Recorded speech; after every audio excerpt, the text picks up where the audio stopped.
1517, aconteceu um dos episódios da história que transformou a história, né? Naquele dia, né, sem a intenção de causar uma revolução, Martinho Lutero pregava 95 teses, né, na frente da igreja da cidade de Wittenberg, na Alemanha. E ali ele protestava contra alguns abusos, né, da igreja católica. A igreja católica havia se desviado grandemente, né, do evangelho, e ele estava simplesmente querendo uma volta, né, para os princípios bíblicos. Ele não pensava que ele ia causar uma reforma, né, completa, total, né? E foi ali o início da reforma protestante, né? A volta ao evangelho. Então nós vamos falar sobre isso hoje. Nós vamos celebrar, né, esses 508 anos de reforma protestante, tá bom? Para nós é uma data super importante, você vai entender por quê.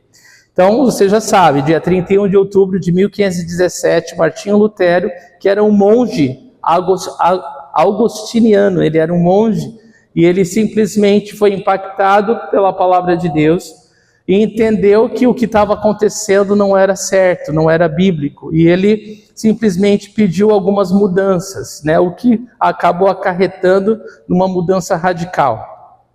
Então ali ele trouxe essa reflexão contra distorções, né, da prática, da palavra e a prática.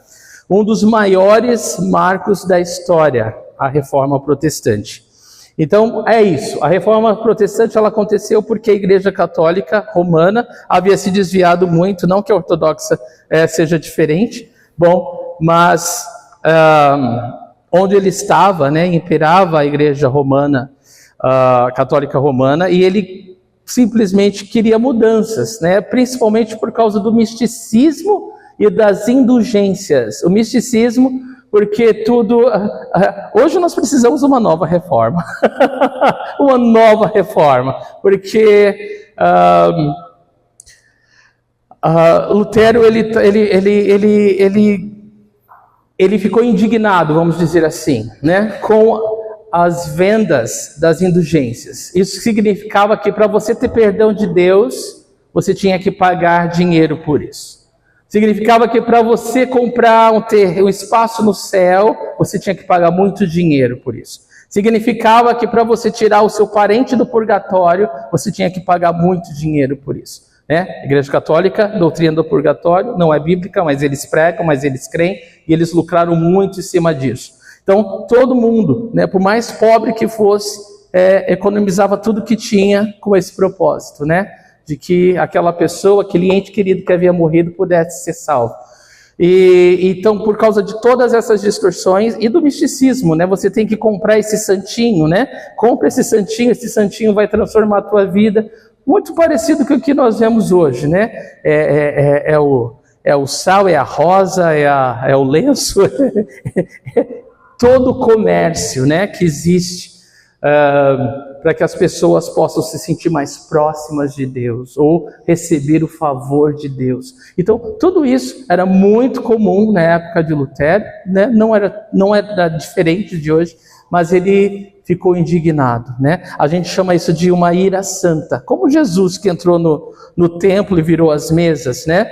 Indignado com o que estavam fazendo da casa do seu pai. E nós precisamos mais dessa ira santa nos nossos dias, né? A ira santa, ela não é você se vingar por alguma coisa que te ofende, mas você se voltar contra o que é errado em relação ao teu próximo, né? Defender o outro, defender o povo de Deus, a obra de Deus, o que é certo, o que é justo, o que é bom. Então, nós precisamos mais dessa indignação. Eu penso que nós nos conformamos muito facilmente com as coisas erradas, né? Infelizmente, nós nos conformamos. Fechamos os olhos, fazemos vistas grossas e deixamos rolar. Mas é errado isso. Nós precisamos nos posicionar firmes, né, contra esse tipo de injustiça, principalmente na casa de Deus.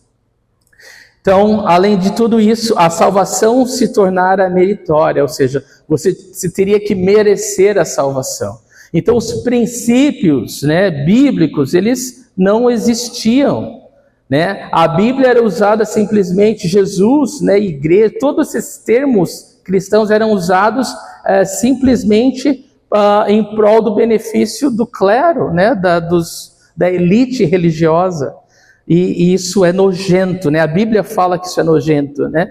Então nós não podemos compactuar, não podemos aceitar, não podemos permitir que isso aconteça. Então por que a reforma foi importante? Vamos lá. Primeiro, promover um resgate à essência do Evangelho. O Evangelho é que nós somos pecadores, merecemos o inferno, mas Deus interveio.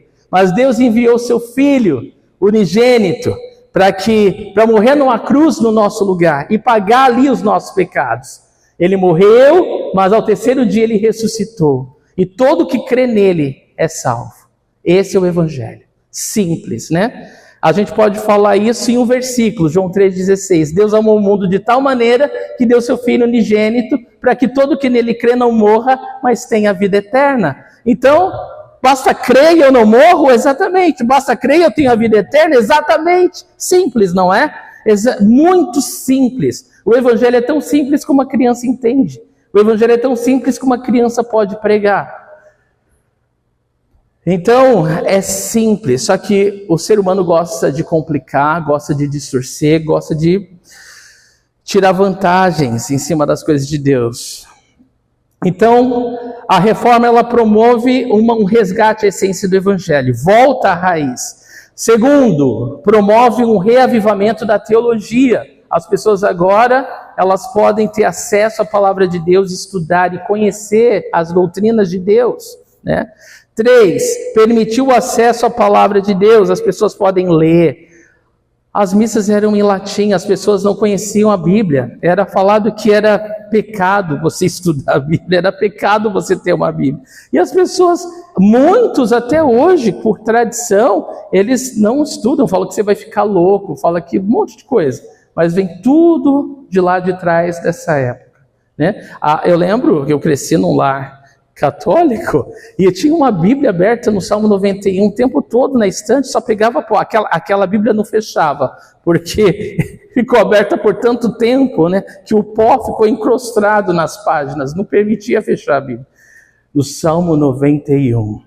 Então, havia muito misticismo, né, muito misticismo, e nada da palavra de Deus, né? Então, a reforma permitiu o acesso à palavra pura, genuína da palavra de Deus. 4, trouxe a igreja de volta à prática da palavra, que agora, uma vez que você conhece a palavra, você pode viver a palavra, amém? Uma vez que você tem acesso à Bíblia, você pode ler, estudar, praticar a palavra. Então, glória a Deus por isso. 5, permitiu a todo cristão verificar se o que ele ouve de Deus está de acordo com a palavra de Deus. Ainda hoje nós ouvimos muitos pregadores, televisão, rádio, internet, mídia, todo lugar. Mas infelizmente, queridos, nem tudo que se fala no nome de Deus é bíblico, nem tudo que se fala no nome de Deus é de Deus. Então, com o acesso à palavra de Deus, o povo de Deus agora passou a ter discernimento, e tudo aquilo que ele ouve pode filtrar. Não é isso que a Bíblia diz, né? Eu lembro muito bem, queridos, quando eu li a Bíblia pela primeira vez, nos meus primeiros anos de conversão, e eu comecei a ouvir algumas pregações, e eu falei, mas isso está errado? Mas isso não tem nada a ver com a Bíblia. E é isso que falta hoje. De alguma maneira, o povo de Deus tem se afastado com a Bíblia, com todo o acesso que nós temos à palavra de Deus, e você tem Bíblia no celular, tem Bíblia em todo canto, né? Em todas as versões, em todas as línguas, e ainda assim não lê, não conhece a palavra. Então nós precisamos fazer jus, porque muitos derramaram o sangue e a vida para que essa palavra fosse acessível às nossas vidas hoje, tá? Não foi fácil. Nós devemos honrar a Deus e aos irmãos que deram a vida por causa disso. 6. Permitiu o amadurecimento dos membros do corpo de Cristo em todos os sentidos. Uma vez que você conhece a Bíblia, a sua fé, ela se torna uma fé madura, né? Quanto mais a palavra você tem, mais o cristão ainda mais maduro você se torna. Então a palavra de Deus, o acesso à palavra de Deus traz maturidade ao cristão. 7, trouxe maior responsabilidade aos líderes que ensinam. Então, quando a Bíblia se tornou acessível ao povo, agora quem entrega a palavra tem um compromisso de estudar e entregar alguma coisa que está escrito e não história da cabeça dele, porque o povo pode conferir os bereanos. Não é isso que está escrito na minha Bíblia, não. Não, então, o acesso à palavra de Deus mudou, radicalizou tudo, né? Toda a fé. Então, isso é bom. 8, trouxe maior responsabilidade para o cristão sobre o que ele aprende, né? Então, traz mais responsabilidade quem ensina e mais responsabilidade pelo que aprende. Porque agora que você sabe, você é responsável em praticar, né? Aqui muito é dado, muito será cobrado, diz a palavra de Deus. Então, trouxe uma revolução em todos os sentidos, né? A reforma, ela foi algo revolucionário na fé, na história. E quais são os pilares da reforma? Olha, esses são 5 pilares da reforma. Para muitos pode parecer a coisa mais simples, mas são as coisas mais poderosas em relação à nossa fé. E é sobre isso que eu quero falar hoje. O primeiro pilar é a sola gratia, era tudo em latim, né? Então aqui está em latim e tem a tradução. Sola gratia, que quer dizer somente a graça. Solus Christus, somente Cristo. Sola Escritura, somente a Escritura. Sola Fide, somente a fé. E soli Deo Glória, somente a Deus a glória. A base, né? Essa volta, esses pilares, eles fizeram com que a nossa fé agora esteja alicerçada na palavra de Deus, naquilo que é verdadeiro, e não naquilo que o homem pode inventar. Então, esses pilares, eles são fundamentais à fé de qualquer cristão. Então, por que é importante falar da reforma hoje? Como eu já falei, porque ao passar dos anos, muitas igrejas protestantes ou evangélicas se desviaram igualmente da sã doutrina. E eu não estou falando de seitas, tá? Seitas como Testemunhas de Jeová, Mormons e outras que usam outros livros para falar que creem em Deus, mas não creem em Deus, né? O Jesus que eles creem não é o Jesus bíblico, né? Eles precisam de livros para outros, né? Para justificar a doutrina errada deles, a heresia que eles pregam e vivem. Mas eu estou falando de igrejas cristãs, né? Não seitas. Se desviaram grandemente da essência do Evangelho. Eu mesmo, eu conheci Jesus numa igreja, passei 7 anos e não ouvia falar da graça de Deus nessa igreja. Por quê? Por que os pastores não pregam sobre a graça de Deus? Com medo das ovelhas se desviarem? Com medo das igrejas não entenderem a graça de Deus? Isso é triste, isso é horrível. Quando eu conheci a graça de Deus, eu já falei, eu nasci de novo. Para mim... foi um rompimento do sistema religioso. A minha vida, né, o porquê eu faço o que eu faço, se tornou para mim uma missão de vida. Então é muito importante falar da reforma hoje. É muito importante a gente observar qual aspecto da nossa vida, né, precisa de uma reforma hoje. Então eu vou falar um pouquinho sobre os pilares, tá? Vou começar com somente a graça. Somente a graça. A salvação do homem não depende de seus méritos, mas inteiramente da graça de Deus. Quando a gente fala desse pilar, sola gratia, somente a graça, porque eles falavam que para você ser salvo, você precisava pagar muito dinheiro. Não, mas a Bíblia fala que a salvação é pela graça de Deus. E quando fala que é pela graça, significa que você não tem que pagar nada, porque Cristo já pagou tudo. Vocês estão entendendo? Quantas igrejas não falam da graça de Deus, mas falam que são cristãs. Mas isso é totalmente fora da vontade de Deus.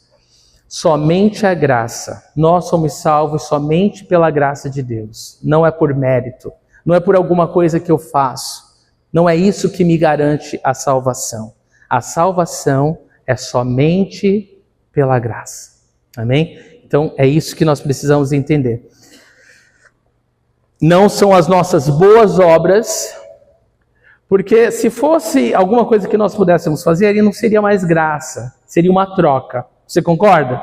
Se a salvação fosse por alguma coisa que nós fizéssemos, não seria pela graça mais. Seria uma troca, seria uma barganha. Eu faço isso e Deus me dá a salvação. E ninguém pode pôr Deus na parede. A salvação ela é de graça, porque Ele é um Deus gracioso. Ele salva. Não somos nós, né, que ganhamos, que conquistamos ou que compramos a nossa salvação. Não, no céu ninguém vai estar lá orgulhoso, mas todos vão estar com o rosto em terra louvando a Jesus pela graça dele. Amém?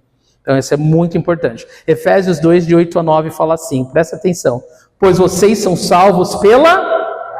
Oh, glória! Né? Vocês são salvos pela graça, por meio da fé. E isto não vem de vocês, é dom de Deus, não por obras, para que ninguém se glorie.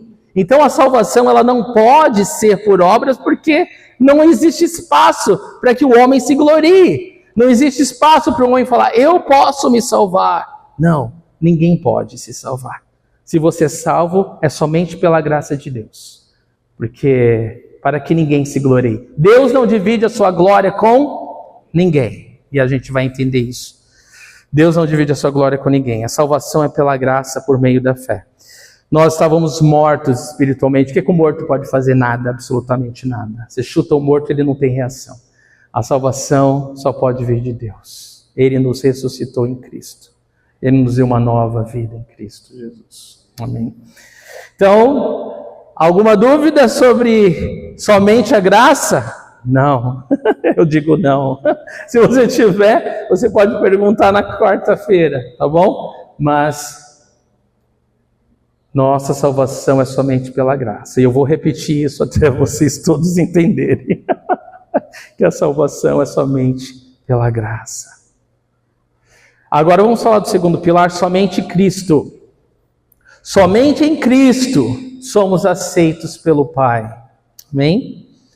Nós somos, isso tudo é bíblico, tá? Tudo aqui vem de versículos bíblicos. Só em Jesus nós somos aceitos por Deus. Em Cristo, Deus nos olha e nos vê o sangue do seu Filho amado sobre nós. Ele nos vê, Ele nos ama, Ele nos vê perdoados, Ele nos vê aceitos, Ele nos vê como filhos. Em Cristo. Fora de Cristo somos criaturas, pecadores, longe de Deus. Mas em Cristo nós somos remidos, nós somos perdoados, nós somos nova criatura, nós somos feitos filhos de Deus, mas somente em Cristo. Vocês estão entendendo esse segundo pilar? Somente pela graça, somente por Cristo. Ninguém pode salvar a si mesmo. Eu sou o caminho, a verdade e a vida, Jesus falou. Ninguém vem ao Pai senão por mim. Só por Jesus. Não existe outro mediador entre Deus e os homens. É só Cristo. Então, somente em Cristo somos aceitos pelo Pai. Somente por causa de Cristo somos atendidos pelo Pai. O que Jesus falou? Para que nós orássemos no nome de quem? Dele. Nós somos atendidos pelo Pai quando nós oramos no nome do Filho. É por causa do Filho que o Pai nos ouve. É por causa de Jesus. Somente em Cristo somos amados pelo Pai. Assim como Ele me amou, Jesus falou. Ele também ama vocês. Somente em Cristo somos salvos da ira de Deus. Por quê? Porque Jesus ele já sofreu a ira de Deus no nosso lugar. E agora não tem mais ira sobre aquele que crê em Jesus. Somente por meio de Cristo temos paz com Deus e paz de Deus. Então Jesus é aquele que acabou com a inimizade entre o homem e Deus. Ele nos trouxe a paz de Deus e nos trouxe paz com Deus. Sem Cristo nada podemos fazer. Amém? Jesus mesmo falou, sem mim vocês não podem fazer nada. Então, somente Cristo. Amém? É simples, né, gente? Mas como é bom lembrar disso, né? Somente pela graça de Deus. Somente por Cristo. Alguns versículos, se você gosta de anotar, João 14,6, eu sou o caminho, a verdade e a vida, ninguém vem ao Pai senão por mim. 1 Timóteo 2,5, porque há um só Deus e um só mediador entre Deus e os homens. Quem é? Jesus Cristo, homem.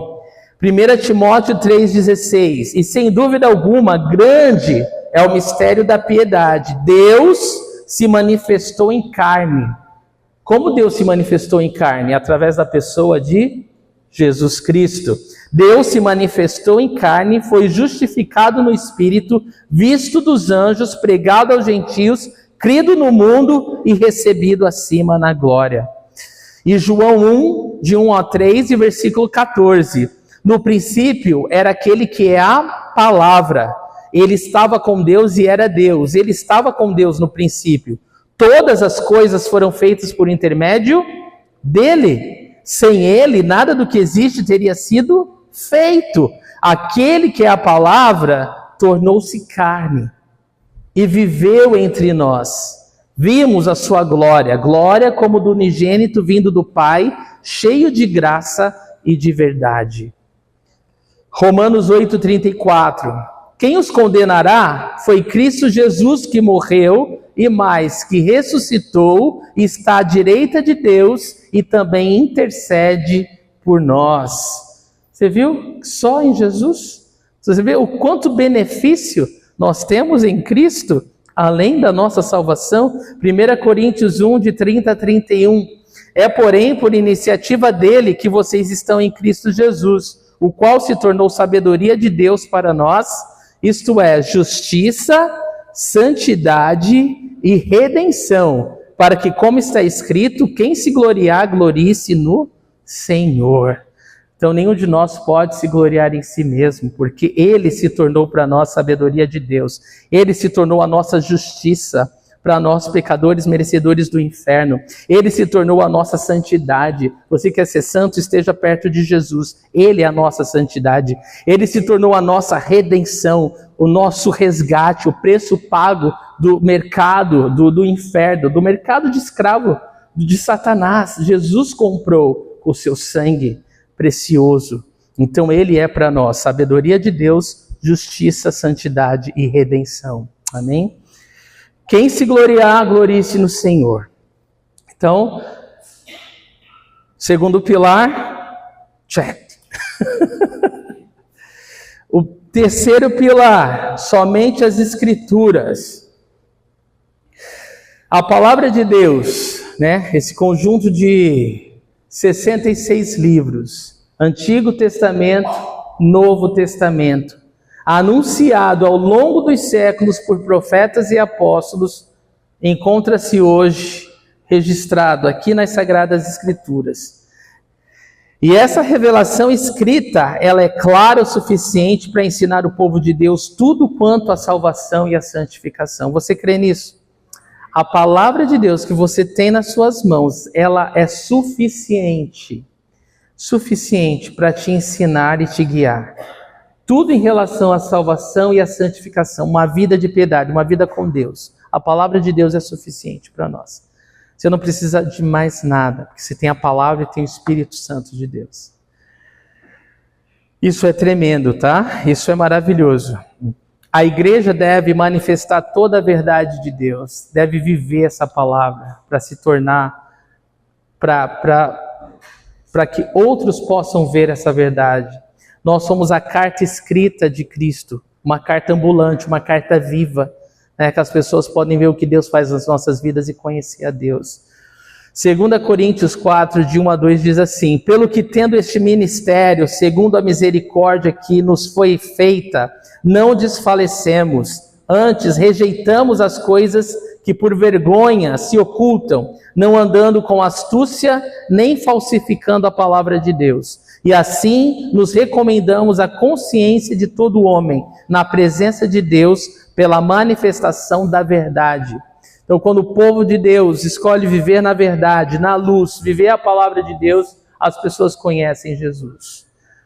As pessoas hoje, elas não têm problema com Jesus, mas têm problema com a igreja, porque a igreja deixou Jesus há muito tempo, infelizmente. A palavra de Deus, ela é alimento espiritual. 1 Pedro 2,2, olha que lindo. Como crianças recém-nascidas, desejem de coração o leite espiritual puro, para que por meio dele cresçam para a salvação. Então é a palavra de Deus que nos torna aptos para a salvação. A fé vem pelo ouvir e ouvir da palavra de Deus, não é? Então a palavra de Deus é tudo para nós. A palavra é o próprio Cristo nas nossas vidas. Então ela é a nossa arma mais poderosa de defesa e ataque na guerra espiritual. Efésios 6,17 fala: usem o capacete da salvação e a espada do Espírito, que é a palavra de Deus. Ela é a espada do Espírito. Nós podemos guerrear essa luta espiritual diariamente com a palavra de Deus. A palavra de Deus produz fé em nossos corações. Romanos 10,17. A fé vem pelo ouvir a mensagem, e a mensagem ouvida mediante a palavra de Deus. A palavra de Deus nos revela a vontade de Deus. Veja que poderoso isso. A palavra de Deus nos revela a vontade de Deus. 1 João 5,14. Esta é a confiança que temos ao nos aproximarmos de Deus. Se pedirmos alguma coisa de acordo com a vontade de Deus, Ele nos ouvirá. Amém? Como você conhece a vontade de Deus? Lendo a palavra de Deus. Como que você conhece o Deus da Bíblia? Lendo a Bíblia. Amém? Então, somente as Escrituras são suficientes para as nossas vidas, para a nossa fé. O autor da Bíblia é Deus, seu real intérprete é o Espírito Santo, e seu tema central é o Senhor Jesus Cristo. O homem deve ler a Bíblia para ser sábio, crer na Bíblia para ser salvo e praticar a Bíblia para ser santo. Somente a palavra de Deus. Esse é o terceiro pilar. Se tiver alguma dúvida, a gente pode falar disso depois. Mas eu oro que você esteja entendendo. Eu oro que você esteja entendendo que é somente a graça, somente Cristo e somente a palavra de Deus. Nada mais, né? Seja considerado maldito qualquer outra coisa que não seja a palavra de Deus. Somente a fé, agora, quarto pilar. Foi em contato com o texto de Romanos 1,17 que Lutero deixou de ser um monge agostiniano para transformar-se em um verdadeiro reformador. Romanos 1,17 diz o seguinte: o meu justo viverá pela fé. Quando ele leu isso, ele foi transformado. Ele falou: como assim? Fé? Só a fé? Não tem que pôr mais alguma coisa? Será que não tem que fazer alguma coisinha a mais? Né? E o orgulho humano pede isso, né? A gente quer se sentir parte, né? A gente quer se sentir merecedor, né? Até hoje, né? Aqui dentro de nós, o nosso orgulho pede para a gente se sentir merecedor de qualquer bênção de Deus. Mas não é assim que funciona, né? É tudo pela graça de Deus. E a língua que Deus estabeleceu é fé. É para o que crê, né? É para o que crê. Essa é a língua de Deus. Nós nos comunicamos com Deus pela fé.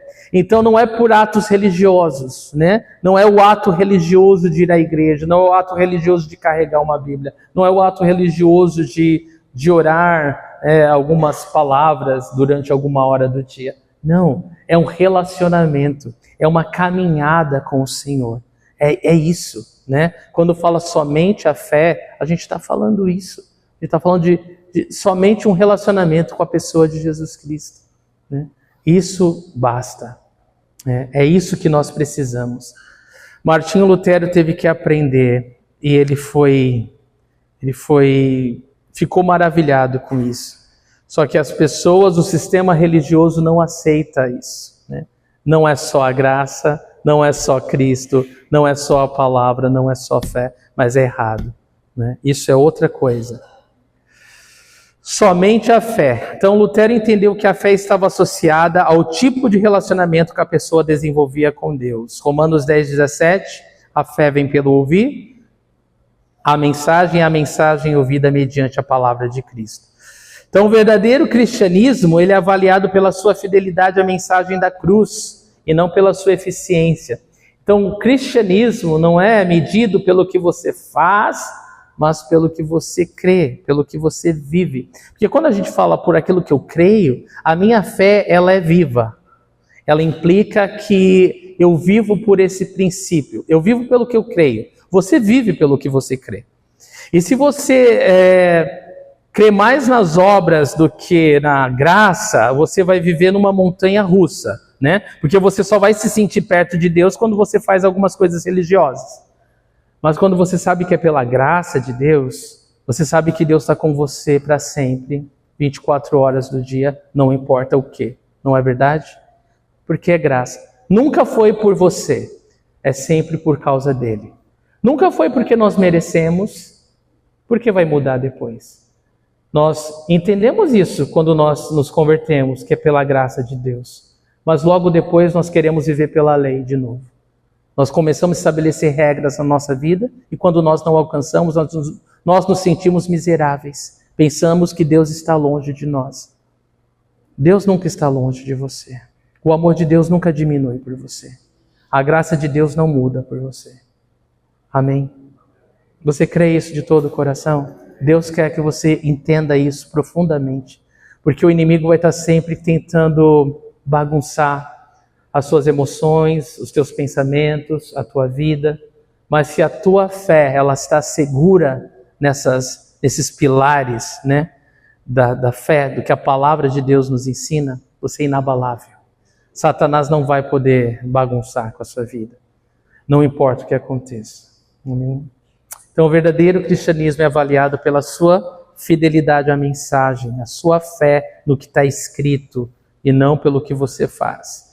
Romanos 5:1.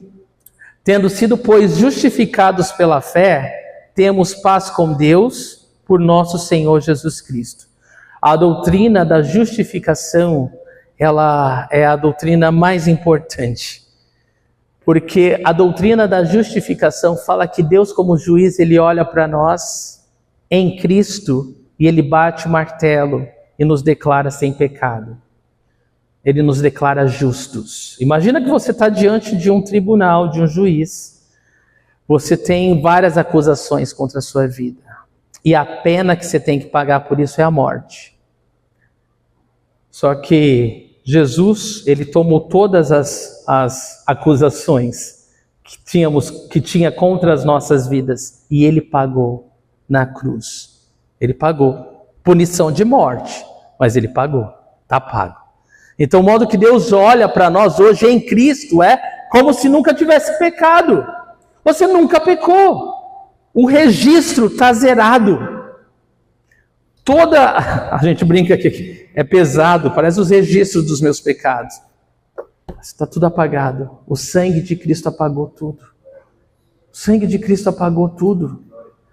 Deus seja louvado, Deus seja louvado, Deus seja louvado. É difícil receber a graça.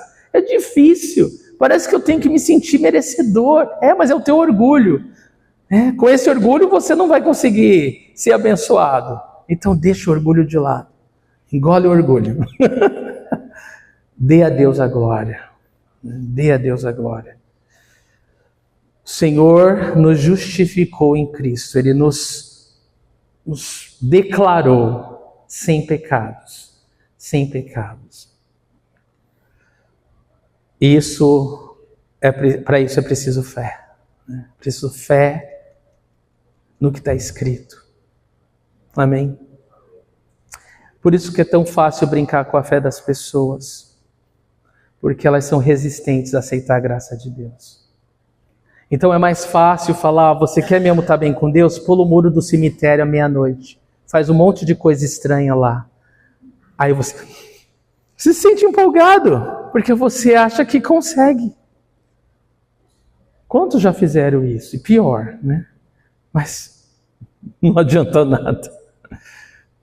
Porque a verdadeira paz e a vida eterna é só em Jesus Cristo. Não é?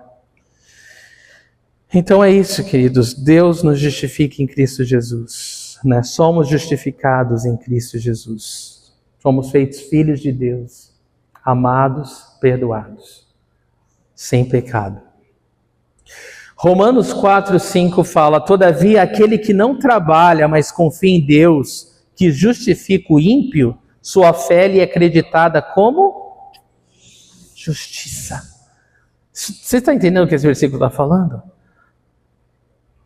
Aquele que não trabalha, mas confia em Deus, que justifica o ímpio, sua fé é acreditada como justiça. É por isso que os judeus tinham um grande problema em seguir Jesus, que eles estavam tão acostumados com a lei, que eles não conseguiam admitir que era só crer. Não pode ser só crer nesse homem, eu tenho que fazer alguma coisa. E muitos de nós também é assim. Mas eu quero falar isso, esse exemplo para mim é muito forte. Imagina um quadro, uma pintura, vamos supor a Mona Lisa, né? Um quadro conhecido, famosíssimo, custa, né, milhões. Aí você vai lá e fala assim, eu acho que não está legal esse quadro aí. Eu acho que eu vou ter que... Sabe quando você sente que falta uma parte sua? A graça não é suficiente para mim, eu tenho que fazer alguma coisa. Aí você vai lá e põe uma pintinha assim no quadro. Fez uma pinta de Marilyn Monroe na Mona Lisa. O que você acabou de fazer com aquele quadro? Você arruinou o quadro. Aquele quadro que valia milhões já não vale mais nada. Por quê? Por causa da sua pintinha. Tá bom? É assim quando eu e você, nós queremos fazer alguma coisa para merecer um favor de Deus ou para ganhar a salvação de Deus. Nós olhamos para Jesus pendurado naquela cruz e nós falamos, não é suficiente, não serve para mim. Você está entendendo? Você está desvalorizando, desprezando e rejeitando toda a obra que Ele fez na cruz para te salvar. Então isso é algo muito sério, igreja. Isso é algo muito, muito profundo. Nós precisamos ser humildes, ser quebrados e aprender a receber a graça de Deus. Porque viver a nossa vida sem receber da graça que transforma, faz você um religioso, mas não faz você um filho de Deus. Então isso é muito profundo. Porque eu digo isso, igreja, porque enquanto isso não for a nossa vida com Deus, você vai estar sempre se afastando de Deus. Porque você está sempre achando que é por mérito. Você está sempre achando que depende do seu comportamento, das suas ações. E você sabe que você não consegue. Você não consegue viver à altura do padrão que você sabe, que você põe na sua cabeça. Então você está sempre assim. Então, de uma vez por todas, nós temos que receber essa graça e viver nessa graça. Nós não temos que receber a graça e deixar ela de lado para viver na lei de novo. Para isso que existe a comunidade de fé, porque nós vamos lembrando um ao outro. Ei, pela graça, é pela graça, irmão, é pela graça. Eu tenho que ser lembrado sempre. Nós precisamos ser lembrados sempre, para que a gente possa viver toda a vontade de Deus, livre. Para que Satanás não encontre em nós uma brecha, uma oportunidade para nos afastar dessa vida de graça e de relacionamento com Jesus. Vocês estão entendendo? Então é isso, queridos. Somente a fé, né? De acordo com a doutrina reformada, somos justificados só e unicamente pela fé. Mas isso não significa uma esperança estéril, estática ou morta em si mesma. Como eu falei, a fé salvadora, ela é viva. Quando nós cremos, nós vivemos por ela, né? Então, quando a gente está falando de somente pela fé, a gente está falando de somente caminhando com Deus. Somente andando com Jesus. É isso que a gente está falando. Eu creio, eu ando com Ele. Né? Não é, eu creio. Eu creio que o Brasil foi salvo por Pedro Álvares Cabral. Essa fé que eu creio não muda nada na minha vida. Porque ela é só informação. Ela é só intelectual, ela não traz mudança. Mas quando eu creio que o que eu estou falando para você é verdade, quando eu creio que isso que eu estou falando é a minha vida, aí isso muda tudo. Isso muda tudo. Eu venho, vocês sabem, de um passado, 7 anos no legalismo. Quando eu conheci a graça, eu já falei, vou repetir, eu nasci de novo. Era preciso, assim, cursos para poder servir na porta. Cursos. Quando eu conheci a graça de Deus, eu queria estar todo dia na igreja. Todo dia. Quando eu conheci a graça de Deus, eu queria aprender mais e mais a palavra. Era incansável. Quando eu aprendi da graça de Deus, eu queria fazer tudo que eu podia. Grato, maravilhado, agradecido a Deus por tamanha graça, por amar um pecador como eu, por perdoar um pecador como eu, por ter um plano tão maravilhoso para um pecador como eu, por prometer o céu para um pecador como eu. Isso mudou a minha história, isso mudou a minha vida, eu não me arrependo um só dia que a graça de Deus entrou tão gostosa no meu coração que me transformou por inteiro até hoje. Nós precisamos entender a graça de Deus. Nós precisamos viver por essa graça. Vidas dedicadas ao Senhor só vai acontecer por meio dessa graça. Só. De outra forma, é religiosidade. Vai durar um tempo, um pouquinho e vai acabar. Efésios 2:10, porque somos criação de Deus realizada em Cristo Jesus para fazermos boas obras, as quais Deus preparou antes para nós as praticarmos. Veja só, somente a fé. Quando você vive pela fé, você caminha com Deus, Ele vai te levar por caminhos assim, por obras que Ele mesmo preparou antes, para a gente caminhar com Ele. Então a tua boa obra hoje, ela não é tua. Ela é de Deus, Ele preparou, Então, assim, quando nós fazemos o bem ou alguma coisa, nós não queremos glória para nós, a glória vai para Ele, porque Ele preparou. Então, quando eu e você andamos em obediência com Cristo, nós vamos fazer muita coisa boa, mas é Ele em nós, É através dEle, Ele preparou tudo isso.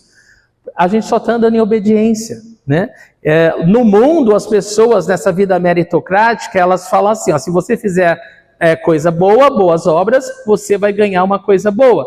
Mas nós já temos o melhor, nós já temos Cristo, nós já temos a salvação, nós já estamos indo para o céu, nós já estamos assentados com Cristo nas regiões celestiais. E é por isso que nós fazemos boas obras, porque nós já temos tudo, nós já temos a salvação, nós já somos salvos. Então nós não fazemos boas obras para ganhar nada. Nós fazemos boas obras porque Cristo habita em nós. Amém? Então é totalmente diferente.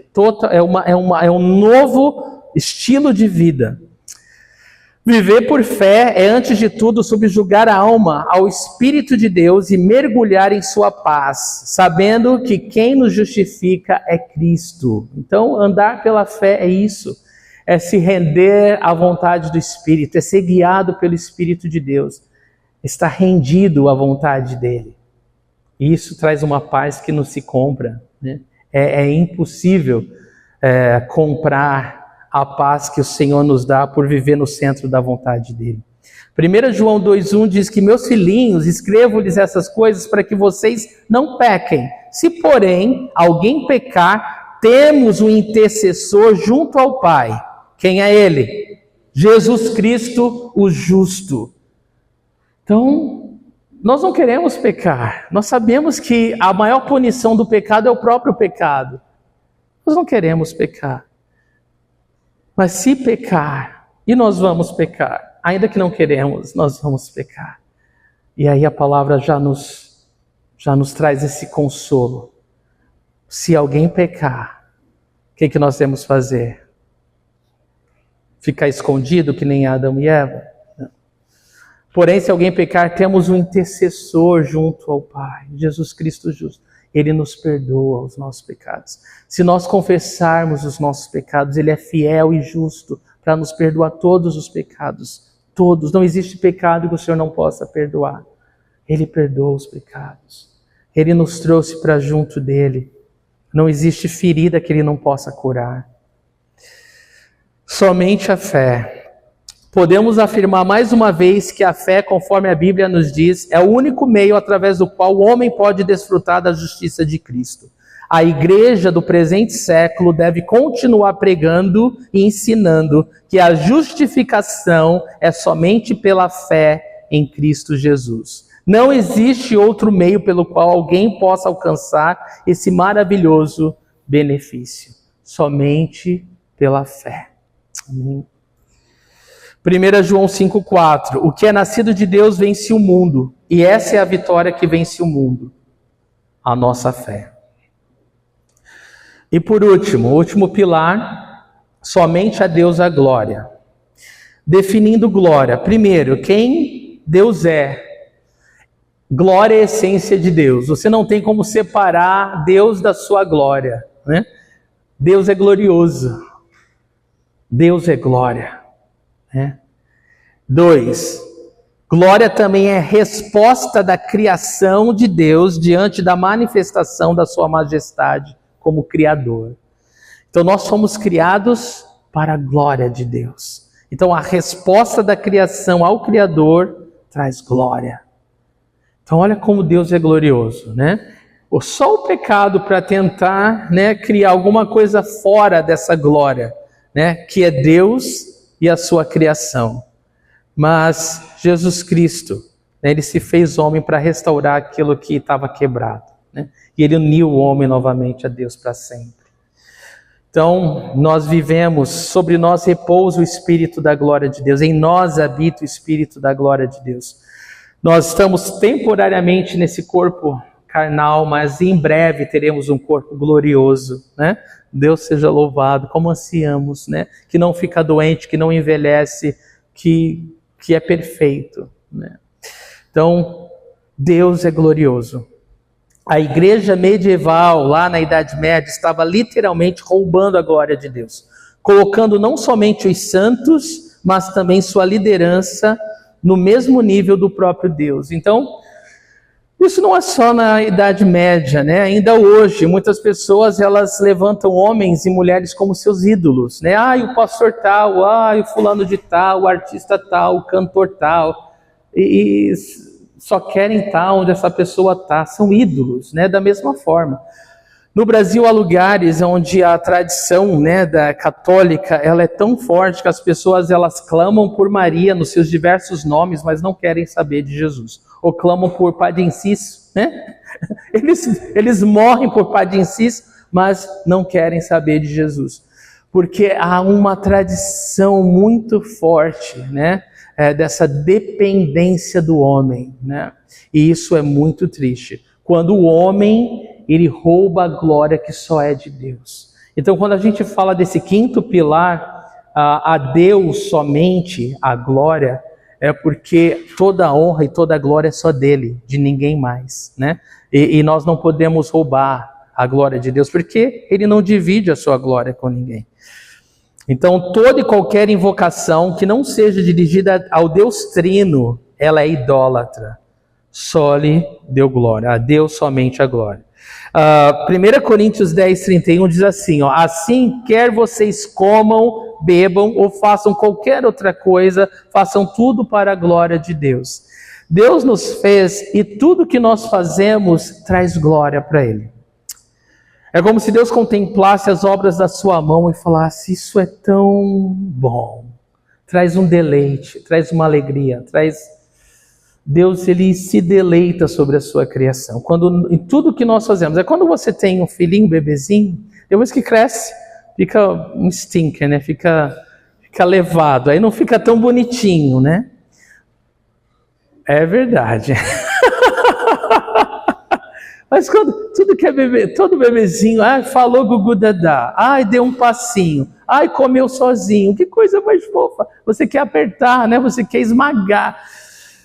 Então, quando Deus olha para as obras da mão dele, né, nós não somos como Deus, tá? A gente quer esganar um ao outro.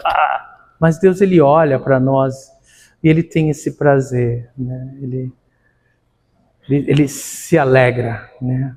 Seja quando você come, quando bebe, quando anda, quando conversa, quando faz qualquer coisa. Pai, eu quero te ajudar. Filho, tem certeza? Quero. Vai dar mais trabalho do que outra coisa. Mas ele se alegra porque ele quer comunhão, né? Então, ele não precisa de nós, ele pode fazer tudo sozinho, mas ele nos chama para participar com ele da obra dele, né? Isso para nós é um privilégio, né? Isso para nós é um privilégio. que traz glória para Deus, né? Então, Deus é um Deus glorioso, dê toda a glória que lhe é devida, amém? Deus, ele é indissociável de sua glória. Onde Deus está, sua glória também está. Sua glória revela seu caráter, sua majestade, a beleza da sua santidade, ou seja, quem ele realmente é. Portanto, falar de sua glória é tão importante quanto falar dele mesmo. Por isso, trata-se de algo extremamente importante e indispensável à igreja. A igreja, ela deve viver, né, para a glória de Deus, né, porque ela foi feita para esse propósito. E nós fazemos isso quando nós nos atemos a esses pilares, né, e não abrimos mão dele. Romanos 11:36. Pois dele, por ele e para ele são todas as coisas. A ele seja a glória para sempre. Amém. Somente a Deus a glória. Só lhe deu glória um chamado a um rompimento com a vaidade e a glória humana, uma convocação à igreja para abrir mão de si mesma, tendo em vista a glória exclusiva de Deus. Além disso, este emblema da reforma ressalta que o propósito da vida e a única forma do homem encontrar verdadeiro sentido e deleite para sua alma é na glória de Deus. Você não vai ser satisfeito em outro lugar, somente quando você viver para a glória de Deus. Isso é pela fé, só na palavra, só em Cristo. Não tem só pela graça. Não tem outra forma de você dar glória a Deus, a não ser você confiando no que Deus te ama e quem Ele é para você. Tudo que a Bíblia revela que Ele é para nós. Conclusão. Um dos principais lemas da Reforma Protestante se define nas palavras de Gisbertus Boetius, que viveu entre 1589 e 1676.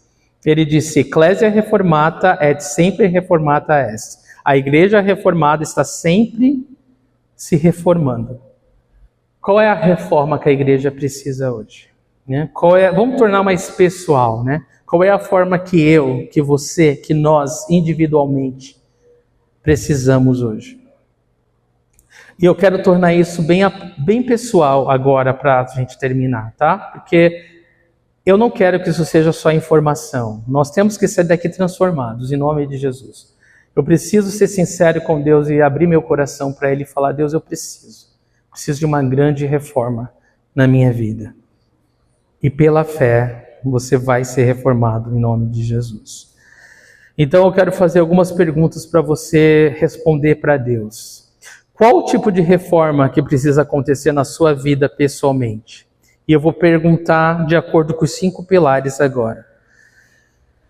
Em relação à graça de Deus, atribua a salvação ou a aquisição de bênçãos a algum sacrifício ou esforço próprio? Será que eu só vou atribuir as bênçãos de Deus sobre a minha vida a alguma coisa que eu possa fazer para recebê-la? Será que eu tenho vivido uma vida de barganha com Deus?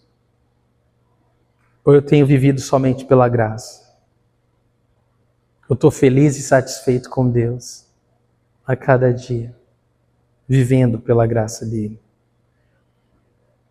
Teologia da maldição hereditária e teologia da prosperidade, tudo isso é um insulto à graça de Deus, porque isso fala que você deve merecer para receber de Deus. Nós não temos como merecer nada de Deus. É tudo graça. 2, quero que você reflita aí com você, somente Cristo. Eu crio outras formas de mediação a Deus além de Cristo, como homens e boas obras?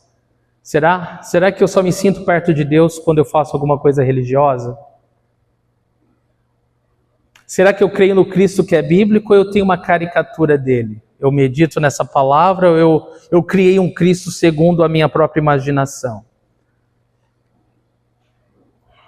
Para pensar. Somente a Escritura. Eu coloco as minhas convicções pessoais no mesmo nível da autoridade da palavra de Deus. Sabe o que é isso? A palavra diz uma coisa, mas eu penso diferente. Problema. Ou a palavra está errada ou você está errado. Seja Deus verdadeiro e todo homem mentiroso. Então a gente precisa quebrar nosso coração diante de Deus. A palavra de Deus tem sido o meu alimento espiritual diário.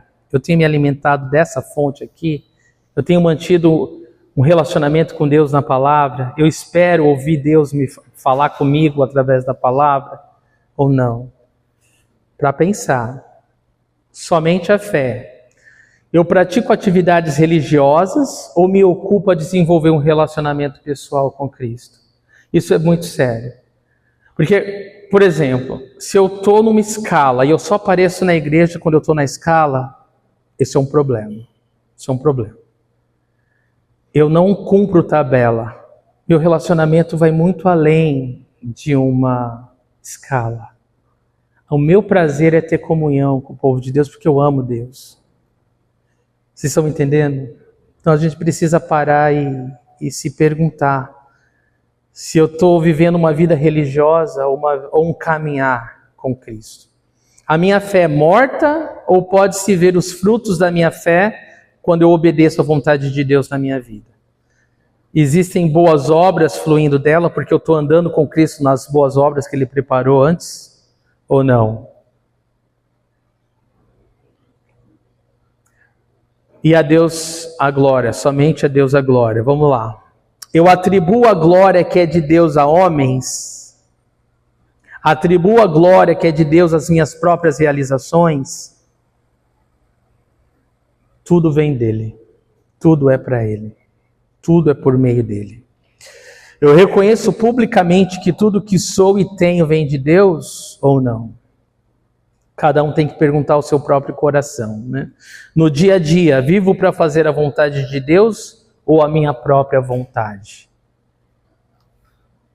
E aí facilmente eu sei se eu estou dando a glória para Deus ou se eu estou roubando a glória que é dele. Amém, queridos? Vamos levantar e orar? Senhor Jesus, obrigado pela Tua palavra, Senhor. Ela é rica, ela é poderosa, ela é majestosa, ela é gloriosa, Senhor. A Tua palavra nos confronta, a Tua palavra nos ensina, nos exorta, nos instrui, nos alimenta, nos purifica, nos santifica, nos cura. Senhor, a Tua palavra, Senhor Deus, é uma arma poderosa, Senhor, para as nossas vidas, Senhor. Queremos combater, ó Deus, os pensamentos, as mentiras do diabo, Senhor, na nossa mente, com a espada do Espírito, que é a Tua palavra, Senhor. Não nos deixa aceitar ou sucumbir a qualquer pensamento, a qualquer ideia, a qualquer coisa que ouvimos, Senhor. Por mais lógica que pareça, Senhor, nós queremos ser renovados e transformados, queremos ter a nossa mente renovada e transformada pela Tua palavra, Senhor. Senhor, nos alimenta hoje, nos fortalece hoje, Senhor. E cria em nós um espírito reto, Senhor, um coração quebrantado, Deus. Um coração que recebe da Tua parte pela fé, que está disposto a ser transformado pelo Senhor. Meu Deus, nos ajuda, Senhor. Nos ajuda a crescer. Nos ajuda a criar raízes, Senhor, nesses pilares, Senhor. Hoje a igreja precisa de reforma, Senhor. Hoje nós precisamos de uma reforma, Senhor. Faz algo novo em nós. Eu oro, Senhor, que o Teu Espírito Santo tenha falado a cada coração, transformado cada vida, Senhor. Tua palavra tem poder para transformar, Deus, para salvar. E eu oro, Deus, que todos nós saímos daqui, Senhor, renovados e transformados pelo Teu poder. Obrigado, Jesus. Recebe o nosso louvor e a nossa gratidão nessa hora, Deus. Recebe toda a honra e glória que Te é devida. Em nome de Jesus Cristo. Amém.